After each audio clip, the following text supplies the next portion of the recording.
Uthi bewazi ukuthi ngokomnyango wocwaningo ngomalugaju wase-Radford University kunomalugaju ababalelwa ku-4,743 emhlabeni wonke jikelele.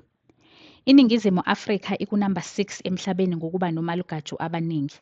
IMelika iyona ehamba phambili ngenani lomalugaju abalinganiselwa ku-3,613 kusukela ngo-2020, kanti-ke iNingizimu Afrika inababalelwa phakathi kuka-123 kuya ku-129, noma-ke isibalo singaqinisekiwe. Umuntu othola ukubizwa ngomalugaju oseke wabulala abantu abathathu kuya phezulu esikhathini esingaphezu kwenyanga ethatha amakhefu phakathi kokubulala kwakhe. Omalugaju abananembeza futhi abanazwelo.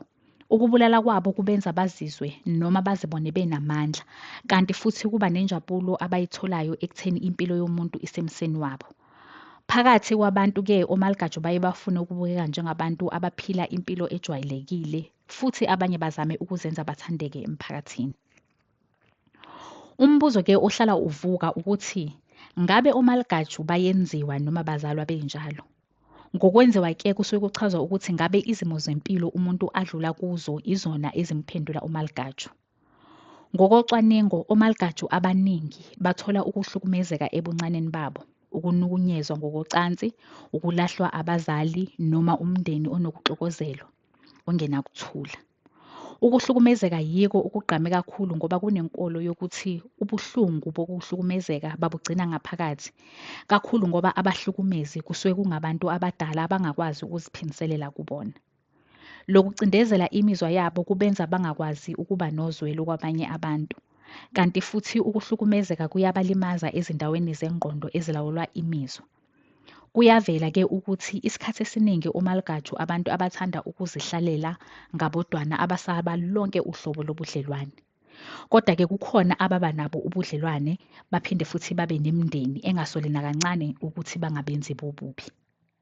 Into abayifunayo nje ukulawula nokucekela phansi abanye abantu, nokuthi basuse elinye ithuba lokuhlukumezeka bona nokuhlazeka.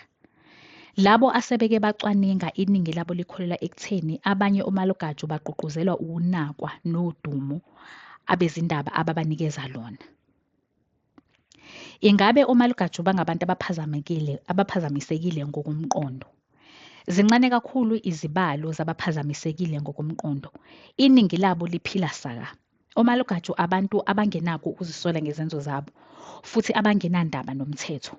Babuswa umoya wokuziphiniselela kubantu ababahlukumeza.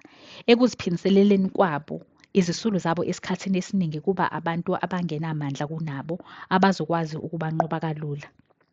Kanti-ke futhi ebuncaneni babo baye baqale ngezilwane ezincane njengamakati abaye bazihlukumeze bagcine ngokuzibulala. Ngabe kuyenzeka abanye omalugaju babulale ngoba kubalethela injabulo? Yebo, kuyenzeka lokhu. Kuye kubizwe nge-thrill seeking, esingathi nje kuchaza ukuthi umuntu ofuna injabulo esuka engozini. La khona isenzo sakhe umuntu simlethela injabulo nokuzizwa enamandla. Kahle kahle isuke imnandi kuyena lento ayenzayo ngoba kwesinye isikhathi baye bazizingele izisulu zabo benzele ukuzifaka amanzi emadolweni. Kanti mabebona lokhu kwesaba kwizisulu zabo baba nenjabulo engelinganiswe. Abanye bajabuliswa ukubona umuntu ehlukumezeka esandleni sabo kungekho into lowo muntu angayenza.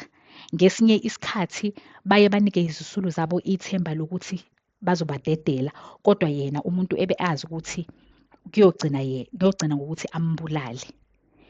Indaba yethu elandelayo ngizoyifaka ngoLwesibili. Izobe ibheka impilo nezenzo zomunye umalugaju abaziwa ngoyingozi kakhulu eNingizimu Afrika. Ngiyacela ukuthi ni-like, ni-follow-we, ni-share. Ngiyacela futhi ukuthi nitshele nabanye abantu enibaziyo abathanda lolu hlobo lwezindaba nabo ngaleli page ukuthi ba-like nabo baze bazolalela iy'ndaba. Ngiyabonga kakhulu.